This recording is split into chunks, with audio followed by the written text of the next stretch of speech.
Hello there. I'm the Fat Controller, and I'm delighted that Smyths Toys have asked me to read you an extra special Thomas and Friends Christmas story. It's called The Snowy Special, and it tells of how when the snow came to Sodor, Henry was the only engine who didn't get stuck. He thought his trucks must be lucky. But how would Henry get on without his lucky trucks, eh?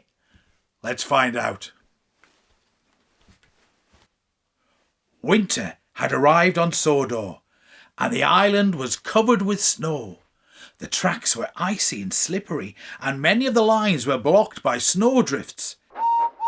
Henry puffed happily through the snowy countryside. None of his lines were blocked. Henry was the first engine to arrive back at the sheds that evening. All his friends were late. Thomas rolled in next. "Well done, Henry," he chuffed. "You must have lucky trucks." "Maybe you're right, Thomas," Henry smiled, and Henry went off to sleep, feeling proud of his lucky trucks.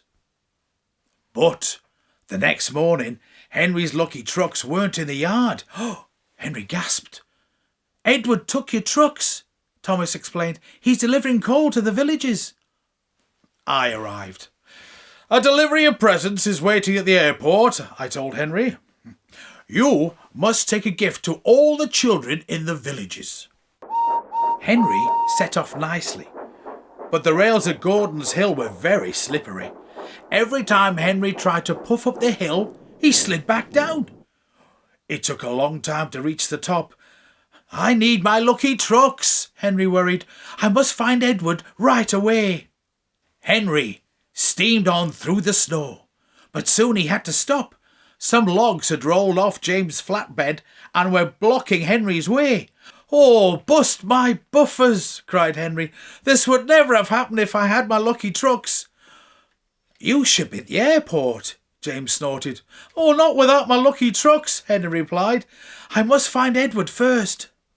Henry shivered sadly while Rocky set to work clearing the track.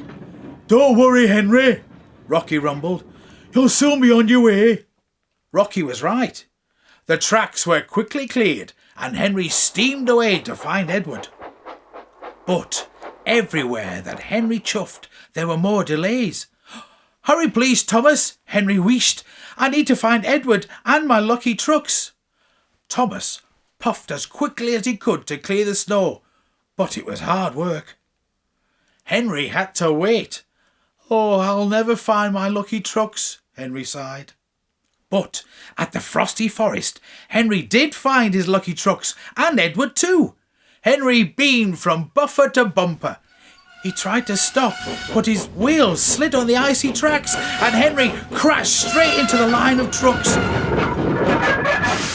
"Oh, my lucky trucks are broken," Henry cried. Henry sat sadly in the snow. He didn't want to go anywhere without his lucky trucks.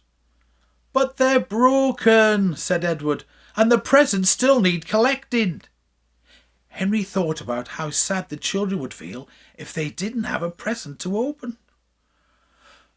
"I must get to the airport," he puffed, "with or without my lucky trucks." Henry set off slowly. His wheels slipped and slid on the icy rails, but he kept going. The more Henry thought about the children, the less he thought about his lucky trucks. At last, he arrived at the airport. He collected the presents and puffed away to begin his deliveries. Henry steamed all over the island until he had just one delivery left. Some children were waiting for him at the station. "Hooray for Henry!" they cheered. "I didn't need my lucky trucks after all," Henry smiled. And when he looked at the children's smiling faces, he felt like the luckiest engine on Sodor. Ah, well done, Henry! And what a wonderful Christmas story time this has been. Oh, don't forget, you can find the full range of Thomas and Friends engines at Smyths Toys.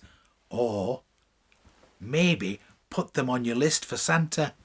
You never know, you might get a Sodor surprise in your Christmas stocking. Well, thank you for joining me today, and I hope you have a really useful Christmas. Goodbye. Oh, and Thomas says, Merry Christmas too. Merry Christmas.